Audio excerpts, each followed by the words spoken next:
Des diplomates reconnaissants et fascinés par l'hospitalité légendaire des Maliens. Face au président de la transition, il l'exprime de vive voix et sans détour avec une note positive quant à la conduite du processus de transition et au dévouement de ce peuple pour sa souveraineté. Les partenaires du Mali souhaitent le voir stable et apaisé. Hospitalité légendaire qui est l'identité de peuple vivant de Mali. Certes, meurtrier par cette guerre barbare imposée, mais décidé à rester debout comme lui dicte son histoire glorieuse. La lutte contre le terrorisme exige plus d'efforts et d'engagement de notre part. Aucun État ne peut faire face tout seul à cette menace. L'évolution de cette crise sécuritaire démontre suffisamment qu'il s'agit d'une affaire qui ne concerne pas que le Malien et le Mali. Nous apprécions à leur juste valeur la montée en puissance, la détermination et l'engagement des forces armées maliennes dans le maillage sécuritaire des territoires. Certes, la tâche est ardue, mais avec la vision, la volonté et la détermination dont vous faites preuve avec votre Premier ministre et l'ensemble des membres du gouvernement, nous demeurons confiants. Confiant donc avec le constat de la voie tracée pour le retour à l'ordre constitutionnel, le doyen du corps diplomatique de poursuivre sur l'adoption de la loi électorale, l'installation des membres de l'EJ, l'autorité indépendante de gestion des élections et la finalisation de l'avant-projet de constitution. Le progrès étant dans la diversité des opinions, les diplomates appellent à la recherche des voies et moyens pour l'édifice d'un Mali nouveau, uni et réconcilié. En réponse, le président de la transition a renouvelé ses félicitations aux nouveaux ambassadeurs et représentants des organisations internationales avant de faire cas des défis multiples liés à la bonne marche de l'action publique. C'est avec beaucoup d'attention que j'ai écouté votre discours qui aborde les aspects importants de l'action publique au Mali, marqué par le saut de la refondation de l'État, du recouvrement progressif de la sécurité au progrès réalisé par le relèvement économique et social de notre pays, en passant par la mise en œuvre du processus de paix au Mali ainsi que les avancées politiques institutionnelles que vous avez si justement soulignées.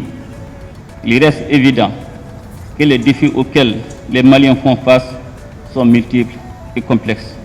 Je m'associe volontiers à votre constat qui établit que la lutte contre le terrorisme appelle à des efforts convergents, y compris la communauté internationale. Dans cette action commune, le Mali demeure déterminé à honorer sa part, toute sa part de l'effort collectif afin de réduire la menace des attaques terroristes et obscurantistes. Les attentes des Maliens sont rappelées par le président de la transition, attentes partagées par les partenaires. Et le colonel Assimi Goïta l'apprécie dans le contexte d'un partenariat gagnant-gagnant. Nous nous inscrivons dans une dynamique cohérente d'appropriation nationale des initiatives engagées en mettant au centre de l'action publique le respect de la souveraineté du Mali, le respect des choix stratégiques et des choix des partenaires opérés par le Mali, la prise en compte des intérêts vitaux du peuple malien dans les décisions prises. Rien de plus, mais rien de moins. C'est bien cela que les Maliennes et les Maliens attendent de leur autorité. À ce jour, je me réjouis de plus en plus que nos partenaires internationaux et amis comprennent et adhèrent à cette exigence légitime. Consolidation des acquis et concrétisation des engagements. Le président de la transition rassure quant au retour à l'ordre constitutionnel. Le chef de l'État dit comprendre l'appel à l'unité qui est plus qu'une nécessité dans le contexte actuel du Mali.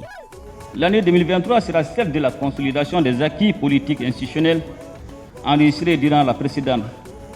Et conformément à sa démarche consensuelle, participative et inclusive, le gouvernement travaillera à poursuivre la mise en œuvre des réformes politiques et institutionnelles initiées et qui consistent en l'application sans détour de la volonté des Maliennes et des Maliens largement exprimée durant les assises nationales de la refondation. L'ambition de la transition est de mettre en place les bases solides en vue de renforcer le processus démocratique par la consolidation de l'état de droit, de poursuivre les efforts de redressement de l'économie et d'intensifier les actions orientées vers l'amélioration des conditions de vie des populations. J'ai entendu avec beaucoup d'intérêt votre appel en faveur de l'unité entre tous les filles et fils de notre pays, y compris dans le cadre de la mise en œuvre de l'accord pour la paix et la réconciliation au Mali, issu du processus d'Alger. Hommage a été rendu aux victimes civiles et militaires, toutes nationalités confondues, tombées pour le Mali.